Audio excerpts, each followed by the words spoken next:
ওয়ার্ডে কর্মরত সিস্টার আবার ফোনে জানায় যেখানে অক্সিজেন লিকেজ হচ্ছে এবং প্রচণ্ড শব্দ হচ্ছে এবং রুগীর আতঙ্কগ্রস্ত হয়ে গেছে। সে কারণে আমি আমার ঊর্ধ্বতন কর্তৃপক্ষ ছোট ম্যাডামের সাথে কথা বলি এবং আমি ফায়ার সার্ভিসের ওখানে কল দিই। তো তাদেরকে না পেয়ে আমি মহোদয়কে জানাই বিষয়টা। তারপরে হচ্ছে ফায়ার সার্ভিসে কল দেয়, সাথে সাথে আসে। আমিও ঘটনাস্থলে এসে যেটা দেখলাম, আমাদের যে বড় যে ইন্ডাস্ট্রিয়াল বড় যে অক্সিজেন সিলিন্ডার, ওই সিলিন্ডার রুগীর অক্সিজেন চলতেছিল। তো চলা অবস্থায় এনিহাউ ওইটা যেই মেন যে লকটা থাকে ওই লকটা লুজ হয়ে গেছে।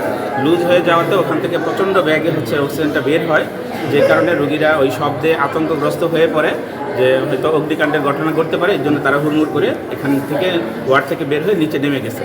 তো এতে করে একটা ভীতিকর পরিস্থিতি তৈরি হয়েছে।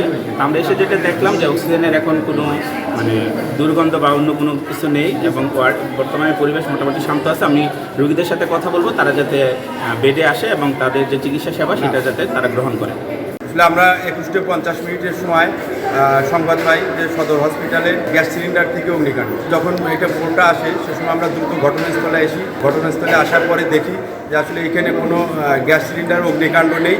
আসলে অক্সিজেন সিলিন্ডারটা একটু লিকেজ হয়েছে, সেদিকে বাতাস যখন বের হয় তখন একটু শব্দ হয়েছে। শব্দ হওয়ার পরে রুগী এবং দর্শনার্থী যারা ছিল তারা আতঙ্কিত হয়েছে।